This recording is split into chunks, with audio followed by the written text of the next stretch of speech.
And here we go. Pushing the button. Ready to go. No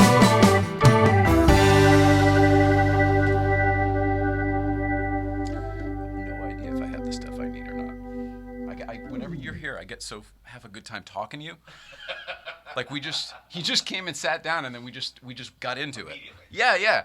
And by the way, that's the first mistake of doing these things is you're supposed to save it, save it for the air. Right.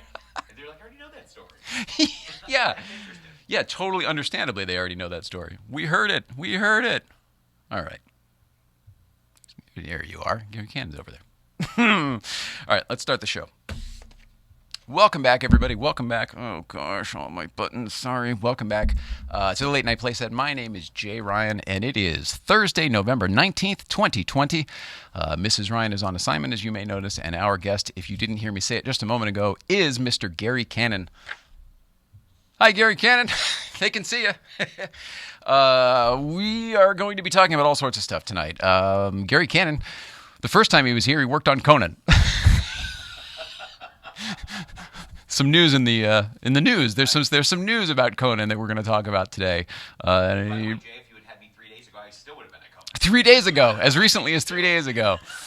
You may have read in the trade some news going on over at Conan. But we still don't have a president, so my beard is getting longer and longer. Gary, I'm on sort of a beard strike thing until we have a confirmed... My wife's doing the same thing. She is? Yeah.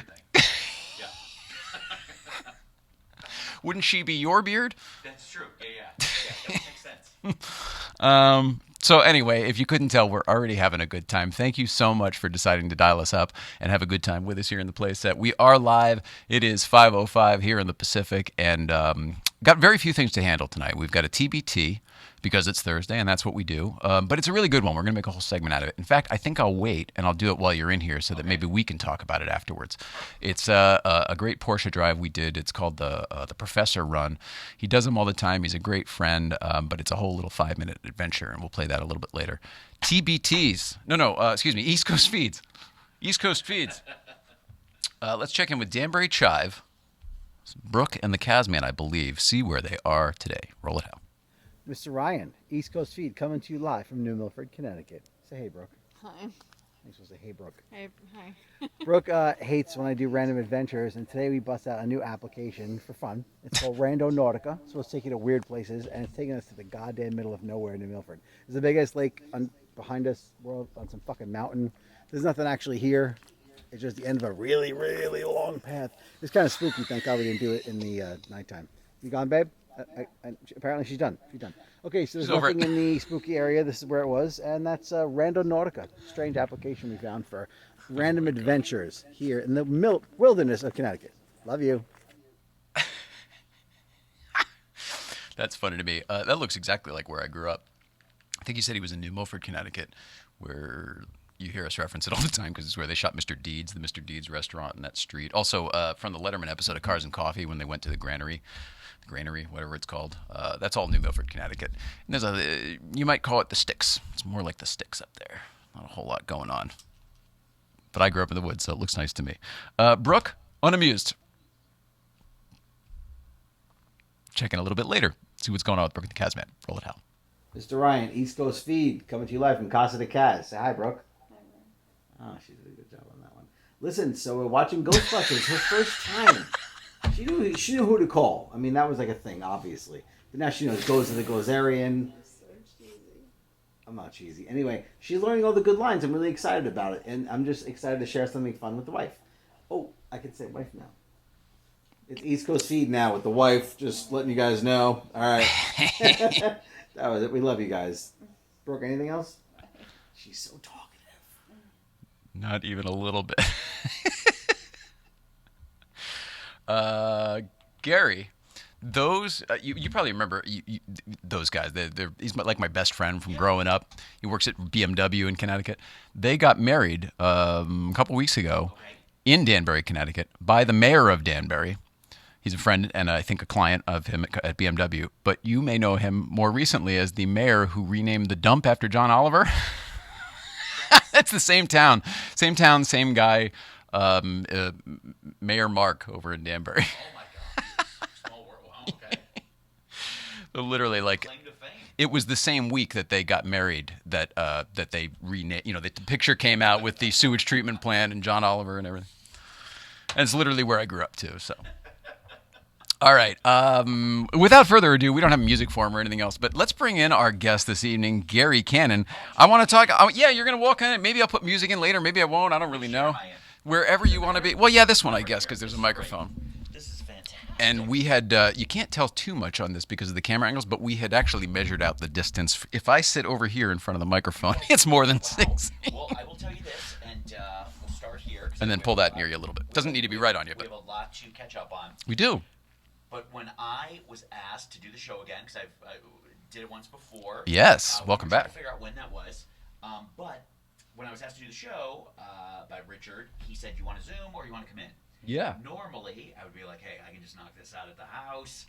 Doesn't make a difference. Be over and done very quickly." But because it's this, it's you. I wanted to see you. I love this. I love the place. I love the studio. I knew I had to come in. Thanks, man. Yeah. So it is awesome to be back. There's a lot to chat about, and a lot that just happened literally as of yesterday. Crazy.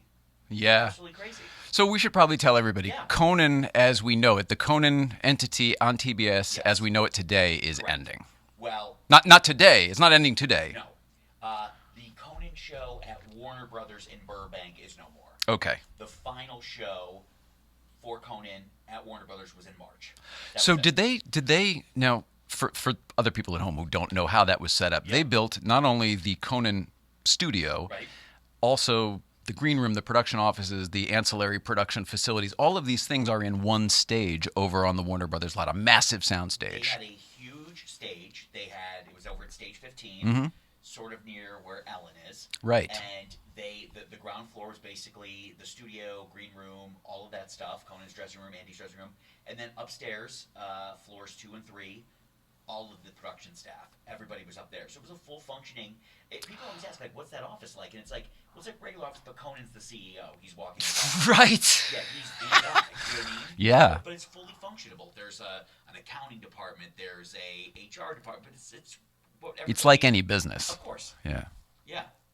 Gosh. So this was going to be my question to you then. When they moved over to the Largo, all right. Well, we should expand this for everybody else who does. We're all insiders and we know all about it. But when COVID hit, Yes.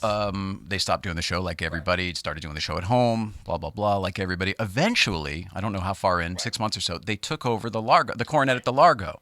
Great room in town. Yes. So what happened was this. COVID hit early March. We filmed the first 2 days of that week, which I believe was... I can remember the dates now. 12th, 11th. It was I'm the going to turn your 9th and microphone 10th. on. It'll be a lot better. There you go. Oh, there it is. They can hear There you, it but is I was now. like watching. Why are his levels high enough? The levels are up. Okay, so the last week that we filmed in studio at Conan was March the 9th and the 10th. It was a Monday, Tuesday. Normally we would film Monday through Thursday, but Conan was leaving that Tuesday night to go do a Conan Without Borders episode. I don't remember where he was going. They really don't say too much about it, but he was going to fly out that Those are Tuesday out of night. town. Yeah, out of the country. So he was going to fly out that Tuesday night. We weren't going to be working on Wednesday, Thursday, but it was literally a 2-day production week. Which is unusual. Unusual. And I've always said this, and maybe we've talked about this last time, the one thing I loved about Conan, in addition to many things, if you worked 1 day or 4 days, you still got paid for the week, which was great. Oh, that's nice. So they always took great care of you. And I will say this until the very end, in any show that I've ever worked on, he was the greatest. I mean, still is. I say that like he's passed. You say that like you're angling to work at HBO. HBOmax. That's right. So we only did 2 days that week. It was Monday, Tuesday. And I remember this very clearly. I was also working on The Bachelor. The Bachelor was taping their final show after the final rose where they were announcing the winner. We should tell everybody you were doing warm-up on Conan. I was doing probably and warm up on The Bachelor. Okay. The great thing about that gig is The Bachelor was filming at Warner Brothers. They always Oh my change gosh. stages. Sometimes they film at Warner Brothers, sometimes they film at CBS Radford. They change it up because they don't have a commitment to any specific studio. So I happened to get lucky. I started doing The Bachelor, and then I would jump over and do Conan, and then I ran back and finished The Bachelor. I mean, for a warm-up guy, doing 2 jobs in a day is unheard of. Doing 2 jobs on the same lot is even better. So I'm starting, jumping to Conan, running, back to it was the greatest. That sounds awesome. We do the show Monday, Tuesday, and then they canceled the Conan Without Borders show because he obviously can't go anywhere. There's, rumors things are starting to shut down. Right. You don't want to go someplace and then not be able to get back. You're stuck, right? So after those couple of days that we filmed in early March, we were going to be on hiatus for a couple of weeks because the thought was he was going to be gone. He was going to be gone. So we were on hiatus from like the week of the 16th and then the week of March 23rd. So then everything hits. Hiatus, generally, you kind of sort of put your pencils away and everything. I mean, it's like you're going away on vacation at school. Like everything gets locked up. They don't like strike the set or anything. They don't strike the set, but a lot of the production people, a lot of the office staff, they're still there because obviously HR is still getting done, accounting's still getting done. They're still booking guests for future dates moving forward. But the crew's done. I mean, it's a ghost town, and I always say this to people when they come visit the show. The show ends at like 5 o'clock. At 5:03, it's a ghost town. Yeah, it is. Nobody's hanging around. Once the furniture's covered, it's empty. The audience is gone. You'll walk back in. You're like, I can't believe 4 minutes ago the energy in this room, and For me, it's nothing. When they turn these lights off and put the overheads on, it's like whoa. And it's amazing a bar at too. the end of the night. Like the production crew couldn't be walking to their cars any quicker because they've been there since like 9 a.m. Right. They're ready to get home. Yeah, they got families. They're done. So what happened was we filmed those couple of days, then we were off on hiatus. Then we're like, well, what's going to happen? I mean, we're supposed to be returning it would have been the week of March 30th. So the way Conan is set up is that we would film like 4 weeks on, 2 weeks off, 3 weeks on, 3 weeks off, whatever it was. But we were committed to film a total of 30 weeks in 2020. That was the schedule from day one, from the beginning of the year. So we come back, and now Conan's trying to figure out over those 2 weeks what he's going to do. So he decides that he's going to start shooting at home like a lot of the other shows. We get an email from the show basically saying, hey guys, at this point, everybody's being taken care of right now. We just want to let you guys know. Conan has a history of Conan has a history of taking great care of the people. Yeah. When the strike happened, when he left the Tonight Show, and there was that transition to TBS, what I think he always took great care of people. Even back at NBC, though, in the old days when I was there, I mean, even the strikes and other things, he was always all about the crew. Always. And it was funny because I'd heard from so many other people who worked at different shows, who was getting paid, who wasn't getting paid, what was going on. Right. But everything shut down.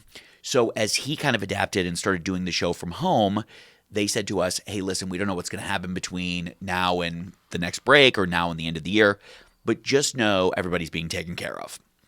Nobody was in our offices. There was no production. There was no anything. In fact, when he was filming at home, I don't know if you remember this, but he was doing it with a phone. Like, I think he was doing it with his phone or a small camera. I didn't know what was going on. I tuned into all of this stuff. Yeah. 'Cause all of a sudden, everybody had to do what we have been doing for a couple of years. I'll figure it out at home. Absolutely. So I was very intrigued during this time. All of my spidey senses were clicking off for everybody from Colbert to John Every Oliver. show was doing it. Every show. Some looked better than others. Some had better equipment. Some had a better backdrop. Yeah. But Conan was doing it in his backyard. Yeah, and it was great. Insane. He was the most like himself, I feel, throughout. So then I think what happened was he was the first to kind of decide, I'm done doing this at home. Let's rent a theater in LA and we'll do it there without an audience. What was the logic behind, maybe you don't even know, but what was the logic behind that? If we could do it in a theater, why don't we do it in our soundstage? Without an audience. Two things. I think it's just easier to get in and out. Well, first of all, I think they wanted to support the theater. That was an angle I really liked. Yeah, they really wanted to support Largo because it meant a lot to Conan, the history of stand-up there, and just everything that was involved. And I think they realized it was easier getting people, crew especially, into Largo than it would be over the lot. Because listen, Jay, here's what's crazy. You're right. If I wanted to, right now, go onto Warner Brothers just to walk around, couldn't even get on the lot. You have to get it cleared through multiple people. You're kidding. Couldn't even get on if you wanted to. Nope. I guess that makes sense with all the liability of it. They just don't. It's not happening. So I think for Conan, it was easier. See, and I know we're jumping ahead, but it's for Ellen, for example. Ellen's got an audience right now, a very small audience, 40 people plus a virtual crowd. She's one of the only shows that's doing a live audience. And the reason she's allowed to do it is because she has the money to get people tested rapidly before they enter the studio. They have the budget for the instant swabs and all that. They have the money. For some of these other shows, it's a lot of money to do that. Right. So I think Conan, instead of bringing people back into the studio, which meant maybe some people would be in the production offices, whatever, let's have everybody still work from home, and we'll have maybe 5 people be at Largo. The executive producer, a writer, two camera guys, a sound guy. It was very limited. Right. Like even if I wanted to go stop by and sit in the back of Largo and just I made a joke to you at one point about it. Yep. I was like, so now can I go see Conan? You weren't allowed. There were cardboard cutouts. That's what you said. I said, oh, I got to send don't in my you remember? cardboard cutout like everybody else. For a while, Andy wasn't even at Largo. Yeah, I do remember He came in that. later. Yeah. Right? And sits all the way in the back of the audience. all the way in Just the like back. 30 feet away. So I know people are thinking, hey, listen, once the cameras are shut off, I'm sure they're chatting it up, and they're not. I didn't get that. They're not. Yeah. I mean, that's the way it's going. In fact, they just had their very first guest in studio. I think it was John C. Reilly. I saw it, and it was great. It was great. Conan came alive. So here's what happened. I think we didn't know what was going on other than the show was still kind enough to pay us, which was insane. And normally Can't last forever, though. Normally, I wouldn't talk about that, but the reason I do is I want everybody to know what a good guy he is and what a great production that show was to be part of. So instead of like hiding, I want everybody to know, like, hey, listen, I know a lot of people that work for other late night shows that aren't getting paid. And Sure. I think the fact that Conan, who on TBS you would think doesn't have the budget that some of these other shows do, and those other guys aren't getting paid, the fact that he went to bat for us was pretty amazing, right? So we're still getting paid. Then there's an article in Deadline a couple of weeks ago with our EP, Jeff Ross, and he's just talking about the future of the show. What goes on with late night, where he sees our show, what he thinks about late night, all this stuff. So I read the article, and it said... That article didn't come out for no reason, though. Of course. No. Okay. But it basically just said, hey, we don't know what we're going to do, but a decision is going to be made soon. So we read this in the paper, in Deadline. Still nothing. Still everything's going along according to plan. Everything's great. Now you got to remember, Conan still has 2 years on his TBS contract, right? Whoa.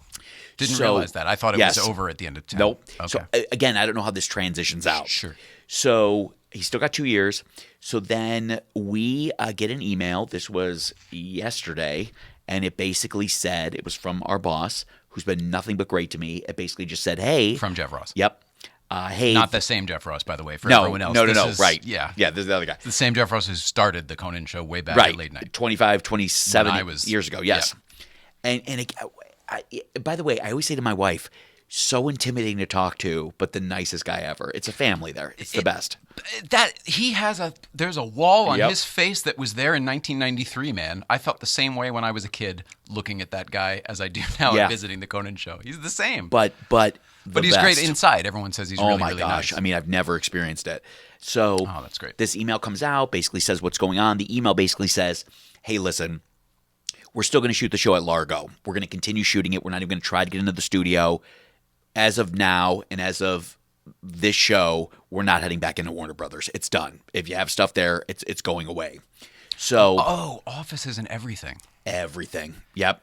Everybody's working from home. So they're just going to clear that out. So the stage 15 is no Done. longer. It's and done. The offices are no longer. Wow. And by the way, for example, I have probably a couple of dress shirts there that I haven't picked up. In order for me to get back on the lot, I just can't go on the lot again. I got to get all this clearance. So basically they said, hey, listen, here's what we're going to do. All of the office staff will still be with us at some point, right? But then the crew, they have to minimize it, obviously, because, of course, there's only a certain amount of crew that, is working for them. So... And now we know what we're doing going forward. Absolutely. It's not like we're going to need you in a month. Absolutely. Right? So here's what was really nice, and this is kind of the good and bad of the situation. So we all have calls with people that we need to talk to, and they said, "Here's what we're going to do," and this is why I just love the show. Like they said, "We're going to pay you through the end of the year." That's still the same.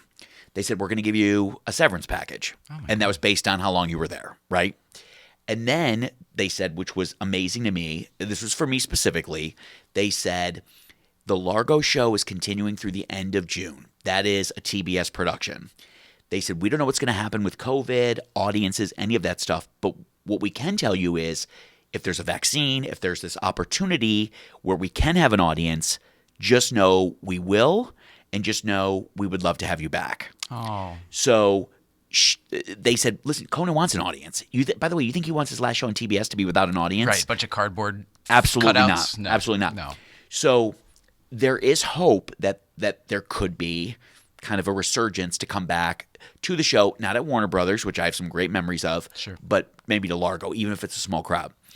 The other thing is he's now leaving that and then going to do this HBO kind of weekly variety show, which I assume it'll be like a John Oliver, whatever it is, but that will have an audience. I'm looking forward to the new. I am Conan. too. I have a feeling he's going to get to be able to do the show he always wanted to do. It's I really believe that in my heart. It's he's so crazy. talented in other ways Yeah. that people don't get to see. If you go to rehearsals, if you work on that show, you know him and his rockabilly guitar and all Yep. the stuff he just noodles on. And he's better than most people that are on the show. Yeah. He's so talented in so many other ways that people, Jimmy Fallon gets all the credit for that stuff. And Conan's the weird guy. He's the gangly and whatever. He's fucking brilliant too. Yeah. He's so talented. He's really- only really done this one thing, except for the last 3 or 4 years where he's like, he did the smaller format show, and then they Right. got rid of the desk. Now he's doing the Dick Cavett show, and now Right, he's no band. Right. Everything, he's done all these different versions, but other than that, he's been the same. I think it'll be great for him. I think the whole dynamic of it will shift.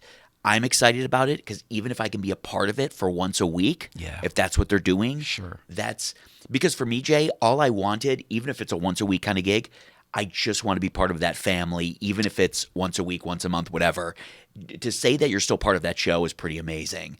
And I will say, I've said this a million times, even if there was no severance, even if they weren't going to have me back, even if they said, hey, listen, we're going in a different direction, you're not going to be the fit with us anymore, but thank you. Even if they hadn't paid us through the end of the year, I wouldn't have one complaint, honest to God. And I would tell you, because I've worked for some lousy shows, and I would just, they've taken such good care of us that it's just, there's not one person that I know can complain about what a great family vibe that show was. There's not. That's It was awesome. amazing. It was great. So I don't know what's going to happen. It would be great if we were able to come back in some way before Largo ends. Yeah. But that's kind of what's happening. And, it's so funny. And I was telling you this before we jumped on the air, that my mom was like, hey, can't any of your friends take care of you? I was like, Oh, Mom, yeah. none of them are working. This is every mom from every show business mom. Of course, right? Yeah, by the way, my 80 friends. I stepped on it, though. Finish what you were saying. Well, she just like, you have these friends that you used to work with. Can't they find some work for you? I was like, yeah, as soon as they find work for themselves. Right. You know what I mean? Like, yeah, they're rolling in dough right now. They're putting offers on their third house, and yet they're going to be looking. right. Yeah. Well, as soon as Steve comes back, my buddy Steve Byrne, as soon as he comes back from the BMW dealer. Is that who it was that you threw by the name really quick Yes. before? Is that who it was? because I always work with Steve Byrne. So my mom was Mrs. like, used to work with him. Where? He was doing Sullivan and Son at the time. Wait, I did warm up on that show. Oh, did we yeah, not talk about she that? was his publicist. Yeah, she did publicity for the show too. She used to work with what's his name from Ralphie from Christmas, Peter Billingsley. Of course. And he was a producer on that. That's show. right. Yeah.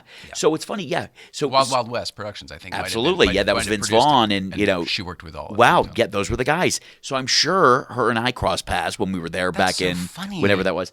But I just love the idea that my mom is like, yeah, can't Steve help you? It's like, oh yeah, absolutely. You know what I mean? Like he's in Fiji right now, putting an offer on the island next to David Copperfield. But the minute he comes back, like you know what I mean? Like I'm on his call list, Mom. Don't worry. it's so funny because everybody, we talked about this. The only saving grace about the craziness of what's going on right now is that everybody's dealing with it. You know what I mean? Yeah.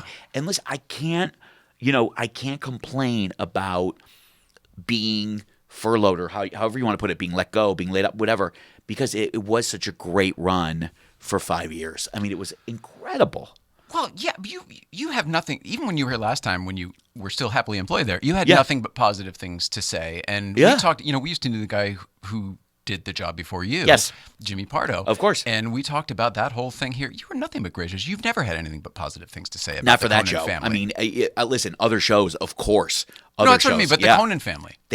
You can't. I mean, there's just no. And obviously, when you work with people, there's always that like backstage, like What's this it really is like? right. This is bullshit. You know what I mean? Like, can you believe? But not for that show. I never saw it. I just never. And another thing that I really loved about the show when it was on, you could always bring guests, and they were always welcome. Bring them in the green room, show them around, blah, blah, blah, blah. Like they were always so gracious. Where I'll never forget one time I was working at Craig Kilborn. That was one of my first jobs. And I remember I used to work there. You did too? Yeah, in the very beginning at TV City. Yeah, that's where I did it. Yeah. I was there at the very end though. Oh, okay. Yes. So I just remember like walking somebody around and there was a producer or somebody that literally embarrassed the shit out of me right in front of the guest. Like, you have to go. Like, and I was just like, oh wow, that's a weird kind of like, hey, welcome to the team. Was it a segment producer? Like, Maybe. oh, this is where I'm supposed to be, and you No, need because to... I think we were in the audience, like watching a band rehearse. Not even a big my name band. God. You know what I'm saying? Like, Yeah, weird. Be shocked that they had 2 audience people watching. You know what I mean? Like, yeah, I've never heard of these people. So it was just, it was great. I'm excited to see what happens next with the show, and it would be great. Listen, if there's a vaccine, if there's something good that comes up between now and end of June, Is that what it comes down to? I think so. Yeah, I mean, I think so. Although, I think the reason Ellen has people is because of the cost and they're able to afford it. Well, who else? Like, doesn't Kimmel has got a small audience? It's all staff. Oh, he's just got staff sitting in the seats. That's it. It's all Saturday Night Live. interesting. I think they pay those people. No. Like so. I used to work there too, and I noticed that the floor seats have Yes. they're still there, but the sections are smaller. So I think with Saturday Night Live, because they have a different way of spinning it where they say, oh, they're employees or they're getting paid or whatever. So and they also do the rapid COVID testing on them too. SNL's a different beast too because they're even on a different floor. Like literally the audience is on the 9th floor and the production staff and everything else is on the 8th. So maybe there's something... By the way, is there any kind of separation there?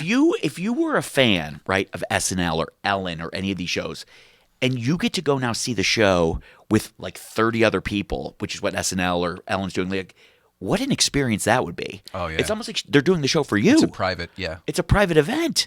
So I was shocked. I mean, That's a really good point you make. Yeah, it's like, they're entertaining me. I mean, yeah, sure, 50 million people out there, but like me and my buddies. There's 30 people in the audience. How did you? By the way, it was impossible to get tickets when there were 200 people in the audience. Yeah. Just think of how difficult it is now when there's 30. That's amazing. It's incredible. So, the only thing that makes me sad is that when we left Warner Brothers that Tuesday in March, we had no idea that that was the end. Isn't that better? Maybe. Isn't that better? Probably. Then you didn't Yes. have to do the whole thing because the teary goodbyes blow. Yeah. And the Tonight Show one sucked. I mean, I didn't work there at the time, but I know people who did, and Yes. we were over there and stuff, and it was like, Yeah. saying goodbye to that. You know, they built that building for him. Yes. They literally Stage built one. it. Stage Yeah. one at Universal. Literally Right. built it. Right. Or rebuilt it. So that was the funny. So to not have to have the Yeah. whole like, oh, we're Maybe- just gone one day. Maybe that was better. You know what I mean? And we're just done. You know what I mean? Like somebody had said to me, they were on the lot, they were in the studio to pick us something up, and they said it was so weird how it looked like a cabin at Camp Crystal Lake from Friday the 13th that looked like it had just been abandoned. There were cobwebs. It just stunk. weird. Like, you know what I mean? Like, because nobody's been in it. Right. Whatever Nobody. bananas were in the fridge are still there It's rotting. everything. Because Right. I remember thinking, there's got to be people still working in the office. There's nobody. In fact, Conan hasn't even been. They said he has not been. Amazing. Nope. Oh, that must be so weird. It's funny how things do happen quickly. You leave a soda open on your desk or whatever, it's moldy in 2 days, you know? So right, you never know how it's going to play out. But maybe that was for the best. Maybe it was just like, yeah, because let's just say, like, I knew it was my last day doing warm up. I'd been like, that's the last time I'm going to do this joke here, and Yep. that's the last time I'm going to do this joke. That's the last time I'm going to throw out these hyper-focus t-shirts. on everything. 100%, absolutely. So listen, it was great.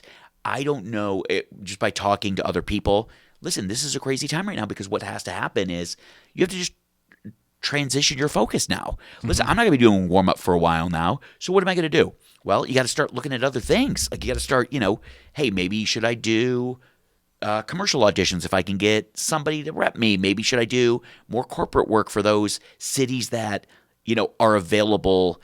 There are people still making money. I was going to ask you, that was one of the things I want to transition to, at least later, if not now. Can we talk about corporate work and how that all works? Because I'm assuming that is probably booming because the corporations are thriving under this, the last few years. Yes and no. So a lot of, and I've seen this from other people who are doing corporate Zoom shows, which are brutal. Oh, They're Zoom gosh. shows.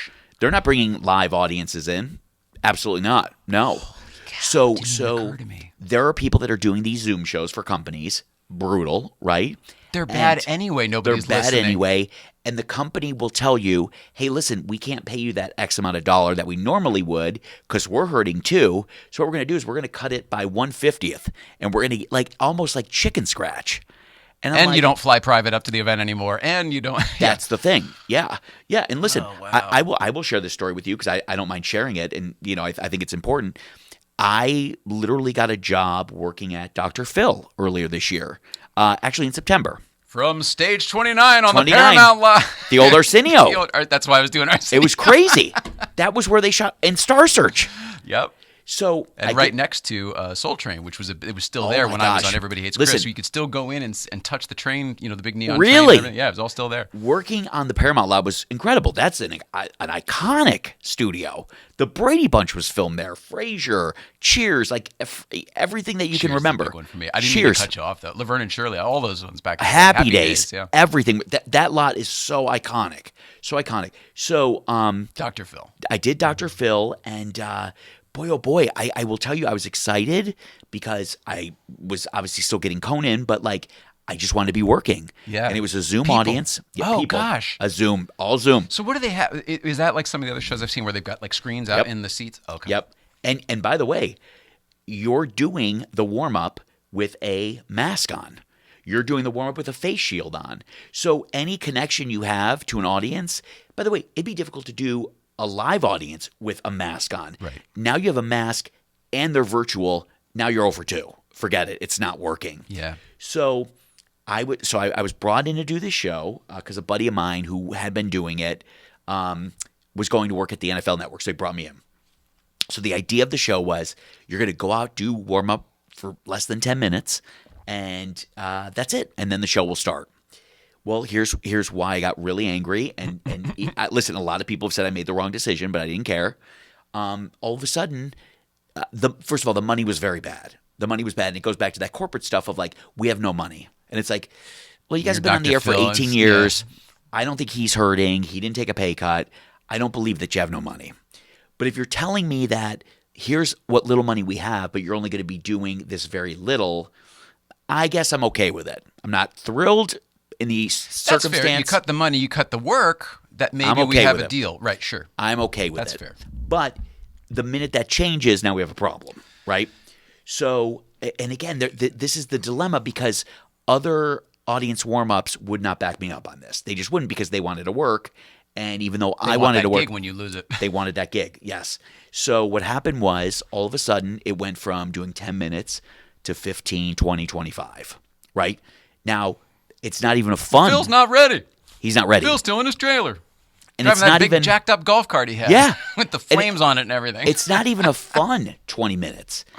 By the way, here's Is the it torture talking to monitors in an Torture. audience through torture a because through a mask? because first of all they can't hear you can't hear them. The first God. 8 minutes of it is spent who can hear me. People are mumbling, they're static. There's a lot of issues, It comes right? down to like knock knock. It's brutal. Yeah. It's brutal. And I just remember I had an earpiece and I would hear somebody say in the earpiece more jokes. And I'm like, I'm eating it out here. Eating it.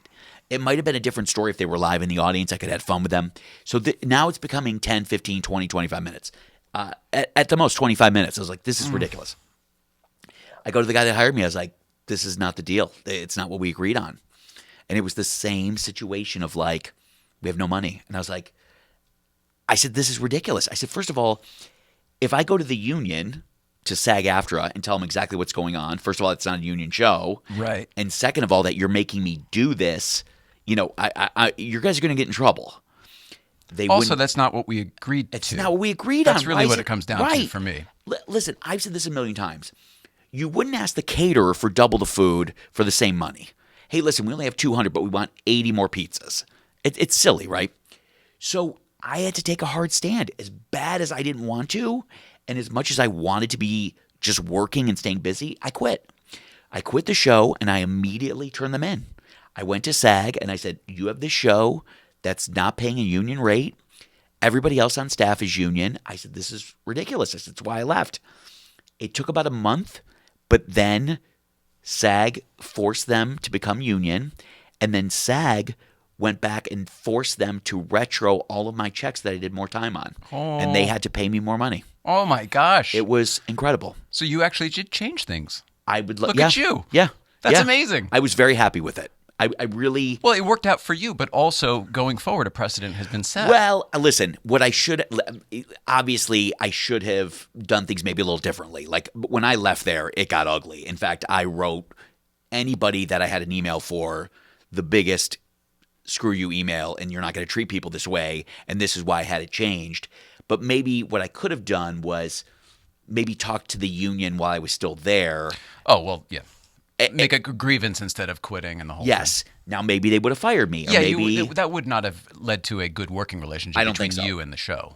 But I will say, for them to have to go back and retro, and we're not talking pennies. We're talking from a couple hundred to now double or triple the money Sure. for one show. So, and again, what's fair is fair. I'm not and all I asked them before I even went to the union was, can we bump up my money a little bit just to cover the difference in time? Right. Which would have still been less than what the union was forcing them to Sure. pay. But they didn't want to listen to it. It was just no. And finally I was just like, I'm not coming in anymore. I've been doing this 20 years. You guys aren't going to take advantage. And I know that it all goes back to the COVID thing. It's so easy for people to be like, we're in a bad time right now. Right. You're still making money though. You know what I mean? Like, I don't understand that. Yeah. You know, so I did feel this sense of empowerment to be like, hey, listen, I'm taking a stand. These other warm-ups, by the way, weren't happy with me because, you know why they weren't happy with me? No. I would think that would No. have helped. Okay. They thought because I went to bat and said, we need more money, that the show was going to eliminate the job. Which I don't listen. Good luck. Good luck. I mean, Now is and I remember telling the guy that hired me. The guy said, "Well, we never had anybody complain about this before."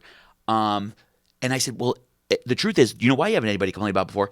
It's always been production people that were up in the offices that just came down to the stage to do it. They were having people a who good time. wanted to be stand-ups or Who were doing wanted open to do it, micers right? who just This is my livelihood. So I think like I And really if you felt don't good want, about it. if you want one of those guys, go pay those guys. But Pay those if you guys. want me, I do this for a living. I said to him, I said, listen, I'll be out there for 50 minutes if you need me. I don't care how long he's taking back there. Right. Take your time. But you're going to pay me for what the job is worth. You know what I mean? That's fair. If I'm juggling and doing all that stuff, and if there's a moment where, because I think the rule was if you work more than 15 minutes, it was like another number for a pay. If you're talking like 16, 17 minutes, I'm not going to sit there and be like, right. you know what I mean? Like, Of course. as long as you're treating me the way that I'm expected to be treated. And those guys were not happy because they thought, hey, listen, you're going to ruin this gig for everybody. And I didn't care because I was like, you guys are screwed. I'm getting screwed. And Jay, when they had to send me the new checks, it was, and I will tell you this, I can't even imagine. it's crazy. When I talked to a woman, I talked to the woman who was like in charge of finance for the show. And I said, I can't believe it came to this, like that I had to go after you guys. And she said to me, she's like, I knew this would come back to bite us in the ass. She said that to me. And I was like, even she knew Yeah. that they were being con artists. Well, the accountants know. The They accountants know. know everything that's going on. Of yeah. course. They know where you can cut corners and where you can't. And the best accountants are paid a lot. I mean, the best production accountants are paid a lot because they Yeah. know what corners you can cut and get away with and which ones you can't. Yeah. That's So why those she line probably knew producers what are she great. was doing. Absolutely. By the way, So, the Paramount accountants were fantastic from my experience. really, Absolutely. I will tell you, they were great dealing with everybody but the two people that I had trouble with. It was great. And I will just say, like, I was very happy with how it ended. Now, what was funny is You don't want to go work for Dr. Phil. Yeah, well, I will. By the way, listen. Well, I will tell you this: the gig was going to be great. It was going to be 3 days a week. They filmed 2 shows a day. Yeah. boom, boom, boom. They got right? a great schedule. It's a great schedule. But then, so I was like, I'm missing out on a lot of money now. But then it went to the other guy who I was filling in for was able to do 1 day a week, so I went down to 2. I was like, okay. Then it went to he could do 2 days, but not 1. So I was like, I don't think I really lost as much as you know what I'm saying? Yeah. And I think it all worked out. it did, and I felt good about Also, it. you're a creature of late night. You know, those daytime, They're brutal. It's a different audience. They're not really there to laugh, for one. I Well, mean, why- they're not even there at all right now. But I mean, even if they were in person, it's just the daytime thing is different. We used to have a warm-up person for Rosie O'Donnell back in the old days. Yeah, And, Joey you know, Cola. Wow, I can't believe you remember that. Of course. I don't Yeah. even remember the guy's name. That was him. At NBC, at 30 Rock in Yep. the old days? Oh, that's amazing. Rosie bought him a boat. Mike, you're shitting me. Yeah. Mike Sweeney used to do it on Conan, Yep. and we were upstairs, downstairs, whatever it was. We were on the 6th floor, and Rosie was on 8. But the difference in the two shows were so similar. It was like, oh, here's 2 desks and a performance. I mean, it was just such a similar format of a show, but they were run so differently. And the warm-up guy, what they had to do for Rosie was crazy. You remember the shit they had to shoot out at the audience and everything? It started what became all of you guys. So they changed the game. It is funny because what's great was, listen, Conan was full carte blanche. Do whatever you want. Just make the audience laugh. Make Get them them ready happy for me. when I get there. Here's what's great. And I reference this in my exit letter. my wife's always like, maybe it rushed to judgment a little bit. And I was like, no, I think I like, you know what I mean? So I literally, first day after my first show, one of the things I said, one of the jokes was, I've been preparing to do warm-up for something like this for a long time. I've been going to Best Buy and just talking to all of their TV banks, right? This is good. I swear to you, Jay, after the first show, somebody comes up to me and they said, hey, don't mention Best Buy. Oh, my God. By the way, we're not on the air. We're not on the air. So by the way, Because of corporate nature? Well, because we're sponsored by Circuit City? I don't know, but we're not even on the air. So it's not like somebody from the corner is watching and be like, Right. hey. And I just remember, and that was kind of in the exit letter, I said, I want to work for a show where I can mention Best Buy. You know what I mean? And that's, I in my years of working at Conan, nobody ever had content issues. Did the recipient of the letter get the reference that you were making? I assume so because he was the one who told me about it. Oh, He was beautiful. Yes. Great. He was the one who said, don't say that.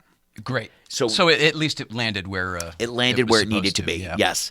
And it was weird because, again, like, listen, I told you that story. Maybe I did when I was first here. The difference between late night and a daytime show, it's night and day, right? You got to be very cautious because of the audience, the format, the content. That's kind of what I was trying to say before. And it's so weird. And I think I shared this story, but I'll share it again because it's funny. When I was relatively new to warm up, a couple years in, there was the Dr. Drew had a morning show. He had a morning talk show, an hour, sort of like Dr. Phil, where he would talk to people. And a bunch of us got a call, a bunch of warm-ups. And they said, we need a warm-up person. This audience at 9 a.m. is dead. They're just dead. We need somebody. Where was it, in L.A.? It was in L.A. It was at like some weird studio Like in at the Van lot or Nuys. something. Yeah, One of those warehouses? like off of like Satakoy or something. You're Yeah. like, what? I'm going to get carjacked here. Yeah, it's a pot-growing plant now. It's so bad, right? So I remember Jay, I was like, I need this gig. There's no ifs, ands, or buts. I'm getting this gig regardless of what I have to do. So I go out and I buy a ton of gift cards. And I'm like, I'm going to get this audience so excited. Did I share this? Yes, go ahead. Tell it again, though. It's great. I bought a bunch of gift cards. I go out there and I just get the audience pumped up. I got these Starbucks gift cards. I said, after the first break, I'm going to be giving out my first round of cards. So make sure you're lively, smiling, blah, blah, blah, blah, blah. And that was Telling when them how to earn their absolutely. rides. Yeah. And these are paid audience members who are there making $8, going to go to the Arco station, get a hot dog for lunch. I mean, that's what they're doing. So I go out there, everybody's Not excited. prisoners, but no, one step. Okay. Right, one step above. So they're out there smiling, laughing. Dr. Drew comes out, and the content of the show is like, hey, meet Sarah. She was attacked, and just all these distraughtful, hurting things to her, like, left for dead behind a dumpster and all this other stuff. And all you can see is the audience like this, just smiling and like thinking about a gift card. Oh my gosh. And they're not listening to the show. I was dumb enough. I didn't go find out what the show was going to be about. And literally, I was let go after that show. I was because all they're thinking about is a gift card. I was literally just say It's goodbye. the perfect move at the wrong show. You know what was great? I got to I got to tell Like, that let's make story. a deal. It's brilliant. Yes. You know what I mean? You're Yes. warming up. Let's make a deal. Perfect. I literally got to tell that story with him we were both doing a radio show together, and I'm telling him the story. To Drew? Yes. Great. I'm telling him the story, and he, before I even finished the story, I said I was setting it up, and he's like, oh no. Like, he knew exactly how it was going to play out and was such a good sport about it. I was just like, yeah, and again, that was the last day for that show. You know what I mean? Right. But it was like the Dr. Phil or these other daytime shows. You have to be so. Maybe I told you this when I worked at Dancing with the Stars for like 8 weeks. One of my go-to jokes was When were you there? 2010, I think. Okay. Yeah, 2010. One of the hardest gigs I've ever had to do because it was so many VIPs sitting on the floor that could have cared less about the show. No, you're right. That one's like Hell's Kitchen. They really All the stack VIPs the at audience the floor. with Yep. famous people. Yep, I remember doing Royalty warm up. and stuff. Sarah Palin sitting in the crowd. Yeah. All these other Troy Aikman, and I just remember so all the real fans are upstairs, and I just remember being on Oh, the but you microphone. you're talking to all of them. You're playing in the round, and it's very difficult. It's Oh, my God. They almost needed 2 people to do that show. They almost did Right. because it was so hard to do it. And it's a pretty brutal. large set It's with people large. You got everywhere. 3 decks. Everybody's yelling, "Why aren't you throwing T-shirts up here?" Like it's brutal. Yeah. So I remember the pre-show warm-up. I said, "Who's staying at a hotel nearby?" And somebody yelled, "Us." And I was like, "Where are you guys staying?" And they're like, "The Farmer's Daughter, right across the street."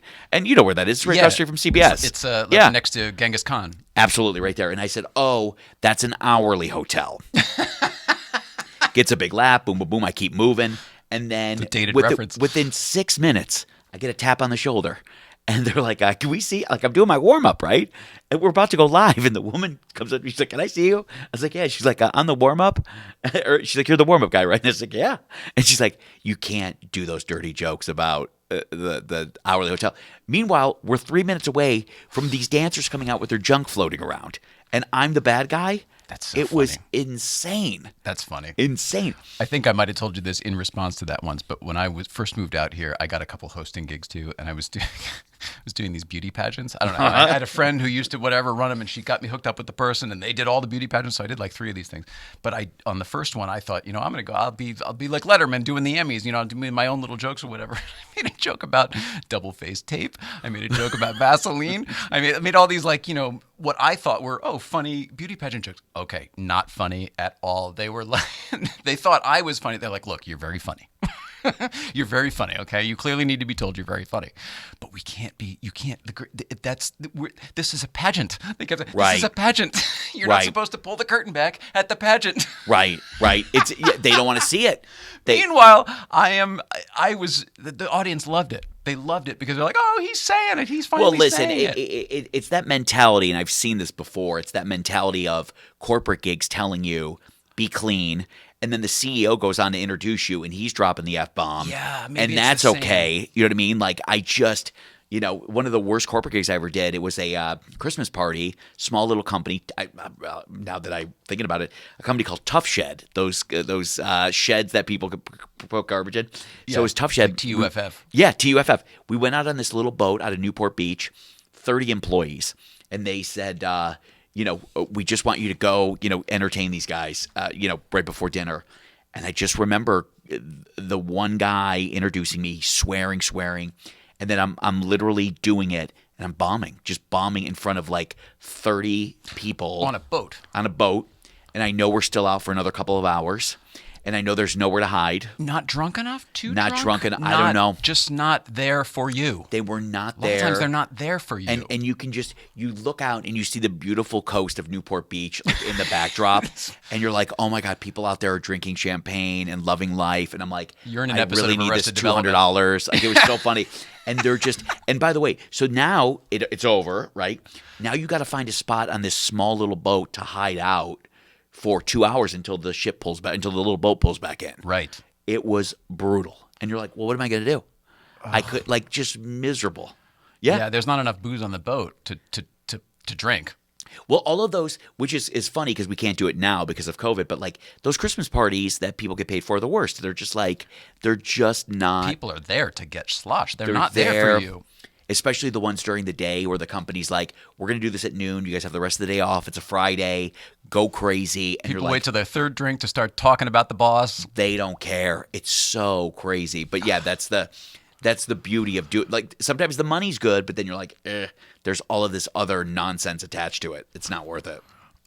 This has been amazing. We went on a run for 50 minutes. We did? Let me just play this video real quick. It's Okay. 5 minutes, so take Okay. a break and go to the bathroom if you need to or whatever. This is a TBT. Okay. I'm going to throw it at TBT. This is a... Where can I watch? It'll be on the monitor right there. Okay. But there's a TBT throwing back to the Professor run from 2 years ago. Roll it, Hal.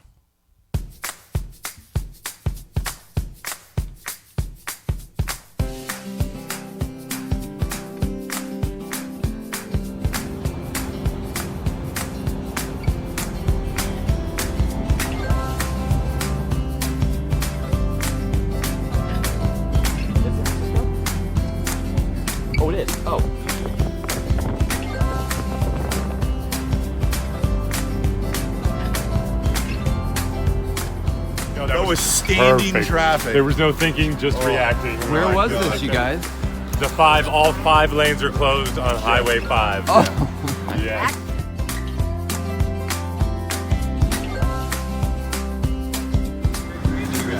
Yeah, you came in to drive? Is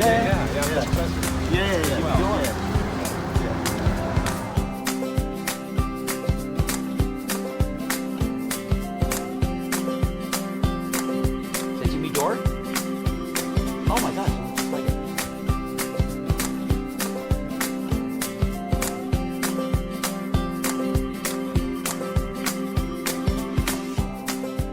So I just read it's not a competition.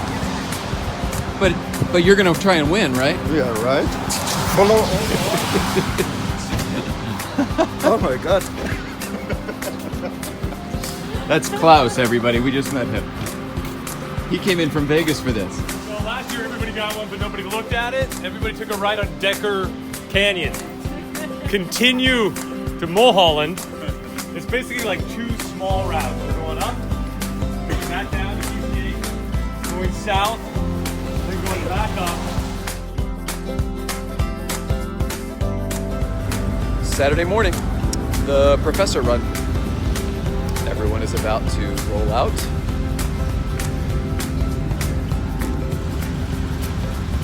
Safe drive, Professor. Thank you. To you. You get an A for the semester, by the way. Nice.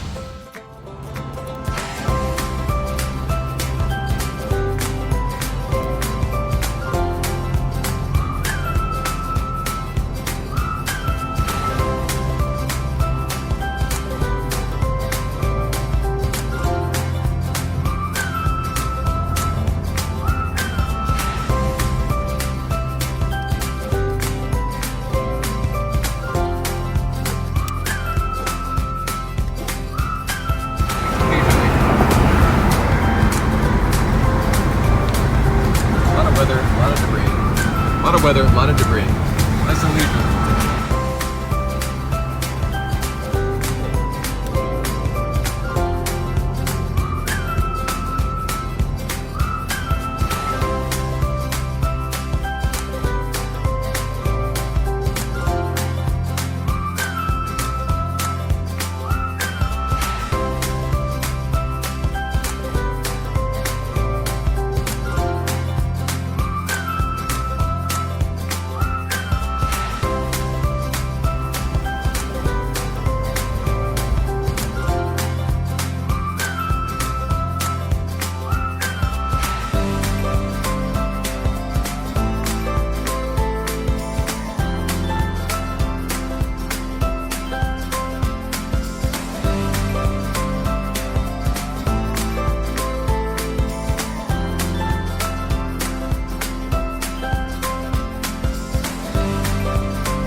Okay, now.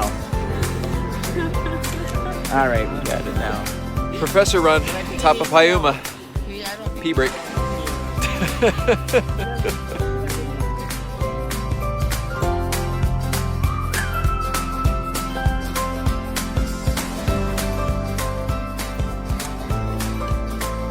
Selfie mode. Such a good selfie. Just wanted to make sure we got it all. Get it?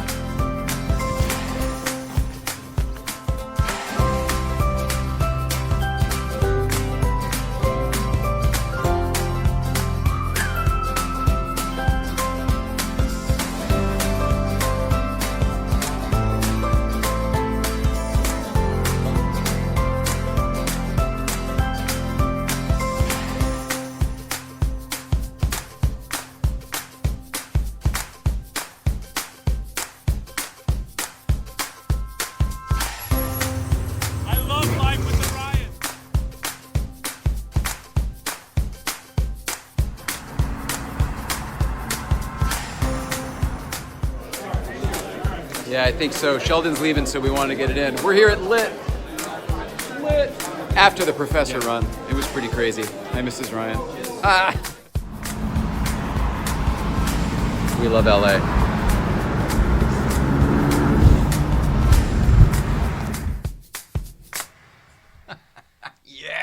Randy's Donuts. Yeah. What do you think?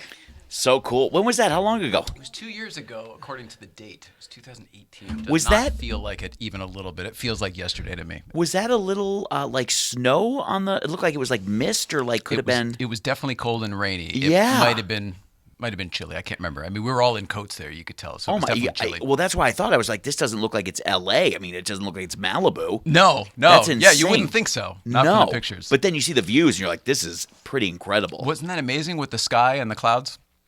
It is- Incredible day for it. And that you got to go out in the rain to get that, you know? What's the idea of the professor run? What does that mean? The guy's name is the Professor. I don't know how on earth he got that name. His real name is Ben. Okay. But he's got his handle, his Instagram handle is the Professor. Okay. And he does these car rallies, and they're just really, really fun. He's a great guy. He just, I don't know. He doesn't take life too seriously. I mean, I don't want to paint him as a character by saying that, but he's just a really, really warm individual who loves putting love out into the world. And Would he he have happens done to be one- a car guy. Would he have done one this year if it wasn't for? They're all yeah, absolutely, and it's not annual. I mean, they're like every couple months or whenever he puts one together. Oh, so obviously you showed us that one, but was there one more recently that you didn't film? Or? Probably, yeah. There was. Okay, Probably. so that was. In more. fact, that was one of the first ones we had done with him. 'Cause But those- it was I made a little video for it. So those guys, those car guys, they're so connected. Because I have a Mini Cooper, and I just know, like, you're like, when you see another Mini Cooper on the road, you're just like, oh yeah, do I know you? Like, they're waving and Honk they're and like, wave. yeah, it's crazy. you're part of the club, man. You're That's awesome. You didn't even know. You're a member. you're a member of the Mini Cooper Club. All right. Back to Conan real quick. Yeah. There's one thing I wanted to know about, and I don't even know if you know about it because you probably weren't there. But Okay. during the Largo Yep. phase of Ooh, this, I know. Okay, right. You do know what I'm talking Sure. about, right? And you probably think know so. why I'm asking that question. The break-in. I don't know about the break-in, and what was. Do you? Yeah, it's what funny. What was the face you made? The only thing I knew about it was from what I read in the paper was that somebody broke in, stole some laptops, stole some this, that, and the other thing. okay. And I know that he goofed around about it for a little while on the show, but I didn't know any more than that. There was really no statement or anything internal that we heard about. Gotcha. But I knew that, some stuff. And you're like, how did that? And I will say this selfishly, I thought after the break-in, I was like, I bet he goes back to Warner Brothers where it's more secure. Like, Isn't that funny? I thought that. I thought maybe he goes back because we're not going to get broken in there. Well, but do you remember my Letterman story? Yes, of course. Okay, so it was very fresh in my head. Oh, he moved to this theater. Oh, somebody sneaks in. Yes. Oh, they take the slate, whatever. Yep. I don't know. Mrs. Ryan started talking to the Conan people. I think she used to rep Andy too. I don't know if you knew that. Oh, or not. okay. She worked with Andy for years and years. Is probably still his publicist of record, I would imagine, actually, or not. I don't know. So you like we were trying to would figure out Conan the be interested pieces. in this story? Yeah. That's interesting. yeah. That's interesting. We didn't know if his story would go any further than it did, or if it actually was deeper than it was. Yeah, it's weird because it's not. I don't think it's somebody who needed the money to buy gas. I think it's a Conan fan. Could have been. Yeah, I mean, listen, I would assume that maybe Largo on like I wouldn't assume that it would be that Hard I to don't get know. into Largo. Yes. That's what I said. Yes. The same thing. I go, do you know how much easier it is to get into like a Largo theater than say the Lot Yes, because I remember when or the we Ed were, Sullivan Theater? Was it for me? Of course, I remember when we were at CBS and somebody took something off of Kilborn's desk, like whatever his mug or whatever, and they knew immediately who did. Like it wasn't even like they just knew. I may have been. Oh no, we weren't there at the same time. He used to have a bar hidden in that set, like in the wood paneling. Oh, and, funny. And there was something in there that went missing. I remember at one point. Because Conan had that People went nuts. Teddy Roosevelt mug on his desk too. Close. What is it? It's somebody else, but yes, It is? the big Right. mug with the pencils in Yes, it. yeah, Eisenhower. Right. Eisenhower, right. So, but listen, I don't care if there was And nobody on the his set. drinking mug too. Same one from when I started with him. I don't care if there was nobody on the set. If you thought it was in the clear, like you're not lifting anything. You know what I'm saying? Like Warner Brothers was so secure, like you just didn't do it. You know what I mean? We had Spike Feresten on the show a couple weeks ago, and he was telling a story that I had heard way, way, way back when, and I asked him about it in person, and he told me, and he remembered everything, so I asked him to tell it on the show. When Seinfeld was going off the air, somebody snuck in and stole the intercom off of the set, the buzzer. Did? It's George, come on up, the little thing. And Jerry had already, because of something else that had happened previously, had already not told anybody, but had cameras installed in the studio. Really? At Radford, in the stage. So they went to the videotape. They saw exactly who did it. It was writers from another show, another very big show at the time. Really? And they had to literally, I think it was, Spike said, I think it was Jerry who called and was like, well, you got to, bring it back. Or somebody with the power of Jerry called and was like, so you're going to bring that back, and here's what's going to happen. You're going to apologize, and you're going to maybe work again, By the It was way, a big deal. Spike's also a big Porsche fan. Yeah. Maybe the biggest. Yeah. Huge. I mean, Yeah. second to Jerry, perhaps. That's funny. We see them every week at Malibu Kitchen. Oh, you do? Yeah. Well, Spike every week. Oh, that's so Jerry funny. every once in a while. Yeah. Oh, that's hilarious. Yeah. Because I saw, I see that Spike has all he shows his cars, and it's like, oh my gosh. Well, that's what his show is now.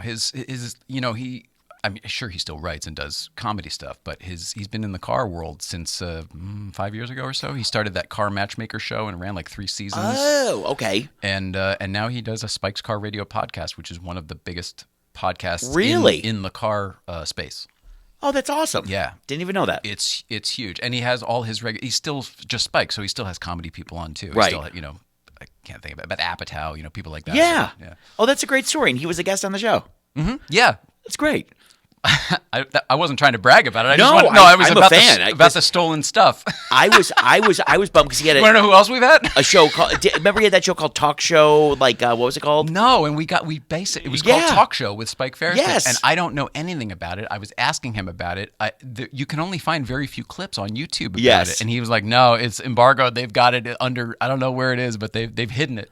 I remember that because my buddy did warm up on it, and I was jealous because I wanted to do warm up on it. Oh, no Yeah, they shit. filmed. I think they filmed it at Radford. They filmed it somewhere. Yes. Oh my gosh. Yep. It was before, I think, I don't remember if it was before I was out here or It whatever was it a was. I long wasn't time ago. Yeah, I wasn't Yes. around for it, or I would Yes. have loved to have worked on it too. Yes.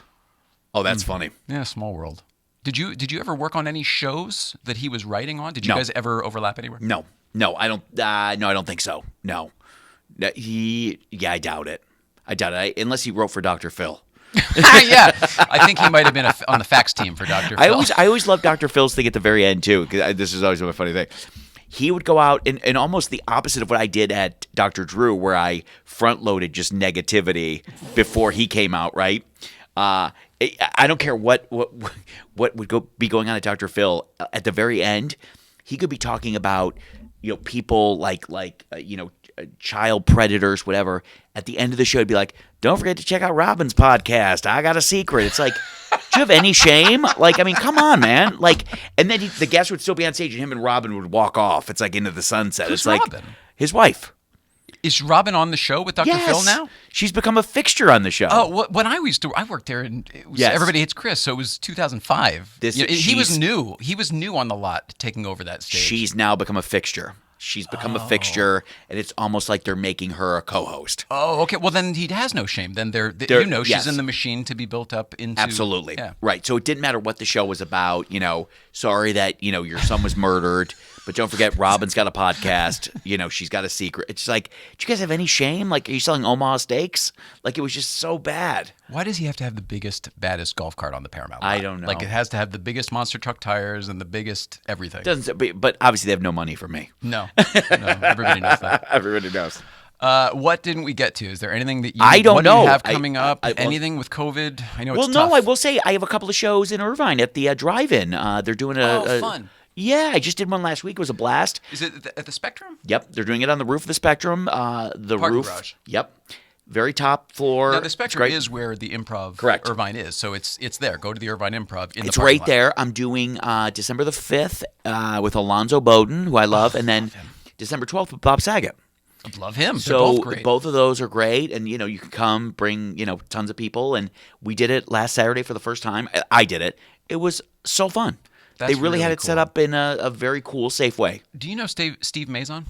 Of course, He was just the did one one- who got us in touch with each other. I think early oh, no on. Shit. Yes, Well, he just did one the other day, and he was saying, he's happy to do it because Yes. you're out doing it. But a lot of honking, horn Yes. honking. Is that what you experienced? No, also? because they the Improv learned from their mistakes early on, and what they did was they're allowing people now to back up. Like if you have a truck, you're backing it in, so people are in the beds of the truck, blanketed up, and food and stuff like that, and so they're this close to you. Beautiful. So the first That's couple amazing. of rows, you can hear sporadic laughter, and then there's people in the back that are honking, but at least you can mingle. It's not like It's like the you're- floor seats. Yes. It's not like you're literally just. You get the candlelight on the floor seats. You can see Yes. some faces a little bit. And by the way, because we were talking about Richard, your the person who helps you, Chasler. Yeah, Richard wrote something like, "Hey, I'm buying people tickets or whatever," and I was like, because he did a drive-in too. Like Yeah. we were just making fun of him too. It seems like this is the new thing. Everyone's kind of the drive-in. yeah. I think so. For now, it is. Somebody said to me, Ian Bagg said to me, he said, I love Ian. He said to me, he's like, I said, do you like doing the show? And he said, if somebody asked me to do this in January, I would have said no way. But he's like, now I love it. Yep. And I will say this, Jay, it feels like, at least for 90 minutes, some normalcy. Just anything. Just interacting with comics, Yeah. having a beer, Yeah. Being on stage for a few minutes. It just feels normal. That's what everyone says about going over and hanging out at the Comedy Store. Even Yes. though the room isn't open, Right. they're in the window doing their little podcasts and whatever out. Right. But they say just to be there in the community with each other. Just anything. Yeah. Yeah. Whatever it is, just to be, you're like, oh, I'm here even though I can't go in. Yeah. It's just better than anything. So, yeah, I did one last week. It was great. And then 2 more coming up in December. So we'll see how it plays out. I mean, I was supposed to do a couple of other shows. They got canceled because of everything. So it's fine. How do you know Ian? Not to mount back to Ian. He's one of my favorite comedians. He's one of my favorite just funny people I've ever met. He was a guy that I met years and years ago. But how I knew Ian or got to know him a little bit better was when I was back in Michigan years ago. We were doing a benefit show at one of the comedy clubs there in Michigan at Mark Ridley's in Royal Oak. And it was for my niece's school for autism. So how they worked it was we wanted to do it on a Thursday, and they would just say, hey, you pay this amount, and whoever the headliner is for that weekend will just do the show, right? And Ian was the headliner. So Ian did the benefit. He was amazing and just was so good. And I just remember hanging out with him that night. We just developed a great friendship. He's also on the spectrum, so that was perfect. Yeah, I should say. He is. By the way, I should say that his wife is an actual occupational therapist. Absolutely. I've known her for years Yes, and years. Carrie I've Ann. known her for years before before she was married to Ian. Yes. So that's our connection. I knew her, and she used to be friends with my then girlfriend. You know what I mean? That whole thing. Then she married. She's getting. Oh, I'm dating a comedian. I was living back east, and you should go see his show. We saw him. my saw gosh, him I saw him do crowd work that night, and I was blown away. How That's good what he I was going to say. We saw it. We went to Gotham and saw him that week, and his crowd work blew me away. He literally, some kid was kind of goofing on him in the front row, not to be mean or whatever, but Ian said, do you have a lisp? He's like, is somebody making fun of me with a lisp? He's like, you got to get it out quicker. I was just blown away with just how fast But he has one, so he can do all that shit. He knows his little Piccadilly so well that he'll never let you. I mean, he already knows. He's so great. I knew Ian when he was bigger too. He was a bigger guy, and then he lost a bunch of weight, and now he's He's done this a couple times. Is yes, he light again? Yes, Oh, yeah. good. Yeah, so funny. He's got that hockey player build. He Yes. can put a barrel chest on, no problem, and he sort of still looks good with He's it. one of those guys too. You're like, why isn't he way more famous than he is? Do you know what his answer was? I don't want to say the person he used to be represented by because he may still be. But we had this conversation with Ian and this representative. Okay. They said it was because of the type of comedy that he does. He has The crowd plenty of work. material, but labeled as crowd work. Sure. And you're not going to get a tight five on a show Right. with that kind of thing. Even though he did Leno in the old days. Yep. And I think his that Conversations special is one of the best stand-up specials yeah. I've seen. Period. Because they really captured him doing what he does. It's hard to do in a big room for a special, and they did it well. I think at the end of the day, he's so talented. I just can't believe that they haven't found a niche for him. That I agree with. I think the Ian Bagg Funny's show funny. could be a show. Absolutely. I think if he did this type of show instead of the radio format, I think he would really be good at it. I do would too. watch that show. He's one of my favorites. He's one of those guys almost do you know who Jessica Kirson is? From Yeah. New York? Almost tons of comics come in the room to watch. Yeah. The comics Yeah. comic, always. That's the thing with Ian. They all line the wall at Comedy Magic when he goes up. They love him. Yep. So yeah, it'll be fun. I'm looking forward to the shows, especially, because it'll just give me a chance to get out and do something. So yeah. Awesome. Yeah. December 5th and the 12th. 5th and 12th at the Yep. Irvine. It's the Irvine The Improv, Spectrum. I guess. Yeah. Spectrum, yeah. And then in 2021, If there is even a 2021, Yeah. if we even have a president, And at we'll that see. point, Yeah. we'll see what's going Maybe on we'll with see you. if I get back in Largo. That's We'll what see. I was going to say. Yeah. Fingers crossed for We'll try. maybe Conan without borders with audiences. Something. Yeah. I mean, whatever. I have no control over it, but like at least there's some light in terms of maybe this positivity will work itself through. You seem like you're going with the flow for the most part of it. You're not And getting nothing I too could do. stressed out Not about at all. any of it, right? No. Good no, for you. not at all. No, because you know what? There's nothing you could do. What are you gonna do? You know what I'm saying? Yeah. I still spend a lot of time doing dog rescue stuff, which I love. That's keeping me busy. Just trying to do my stuff. You know who was here the other day? Who? Victoria Shaffer, Paul Shaffer's daughter. No way. Yeah, she does animal activism as well. She is a puppy rescuer and a fosterer, and she was here talking all about it the other day. That's fantastic. Yeah, it was awesome. Oh, So that's great. Having Yeah. you say that, I forgot all about it. You mentioned it last time. Please keep doing that. Listen, I'm driving out tomorrow to Apple Valley to go grab a dog. That's That's the work that keeps the world spinning. You know what I'm saying? I will say, kind of a down story, but we pulled a dog, literally this last Friday, we pulled a dog out of one of the shelters. The dog got hit by a car. The owner had to surrender the dog because they couldn't afford the medical. We pulled this dog out. I literally pulled the dog.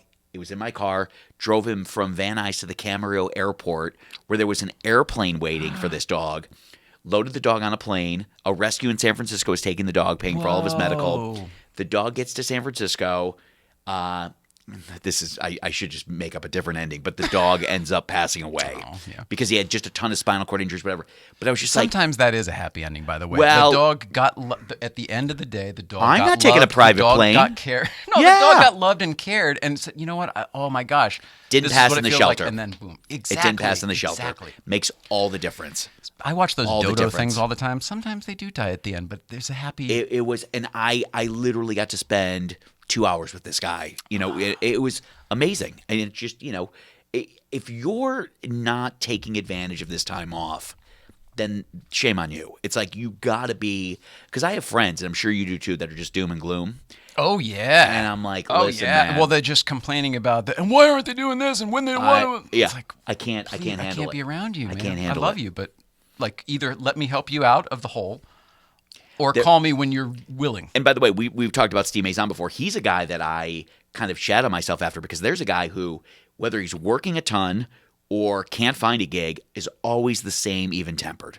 Always. When you almost die, sometimes it changes you. That is true. Yeah. Seriously. Yeah. And, I mean, if anybody hasn't checked out his Dying documentary, to Do Dying to Letterman. Do Letterman, he had cancer and was staring death in the face and Yep. said, you know what? I'm not going to hold back. I'm going to do whatever it takes to try to achieve my goal. Well, and he did it. I had a friend that was complaining about when we got to get back to work. When we get back to work, he's like, and then the next breath was like, I'm not sure what hotel we're going to stay at in Maui. It's like, wait, what? Like, you know what I'm saying? Like, You've lost me. yeah, you lost me. Yeah.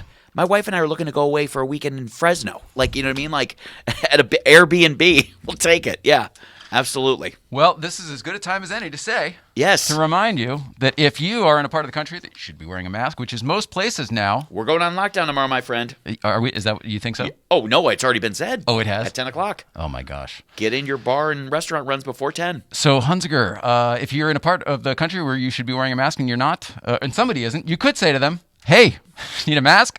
Shop Hunziker.com." That's what we did.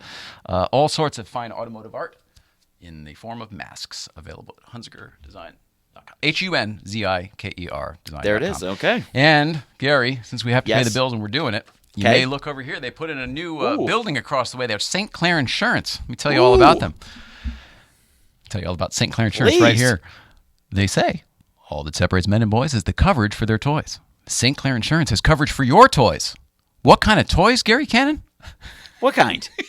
What kind of Anything. choice? If you've got a collection of cars, that by far is insurable. If you've got a lawnmower, we figured this out the other day. If you've got one of those V8 bar stools that you drive down the road in That those counts. competitions, you can insure it. Absolutely. Okay. It's got a motor on it. And are you telling me that St. Clair would insure it? Absolutely. I don't believe you, but they would insure it. That's right. Okay. Coverage for all of your toys. You got a boat. State Farm's not insuring that shit. Boats, St. Clair will. RVs, electric scooters, I don't know, snowmobiles, Okay. snowblowers, your home, your business, anything that could require insurance. St. Clair's the call. St. Clair's the call to make. and if you're already an existing Haggerty customer, by all means, go get yourself a rep. Haggerty recommends it, and there's no change to the cost of your premiums or anything. You just have somebody like a concierge. You have somebody you can call when something happens. Look if, at that. God forbid something does happen. So St. Clair Insurance, coverageforyourtoys.com, coverageforyourtoys.com, coverageforyourtoys.com. Nationwide warehouse.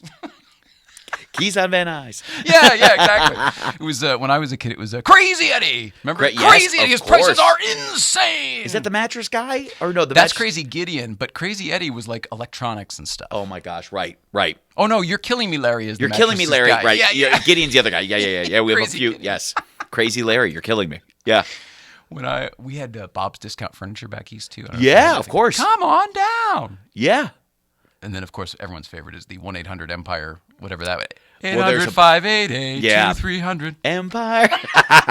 Call today. How do we do? How do you feel? I love it. Thank you for having me. I know we could have done Zoom. I don't care. I wanted to come in. I and far just- prefer yes. this. Thank you for being Of willing. course. Come back anytime. I mean, You I say know. that. You say that, but what if I come back tomorrow? You're not going to buzz me. Can we do it on a Tuesday or a We Thursday? could, That we would be could, if we can keep to absolutely. the show schedule. That would be Then even that would better for work. me. That's right. It's always been Tuesday. I like it. Yes, I would love to. Thank you. And we're live now, so I mean, love it. It's a different, Easy. different energy. Easy. I love it. And maybe Mrs. Ryan will be back. I would next love time. it. I would love it. All right.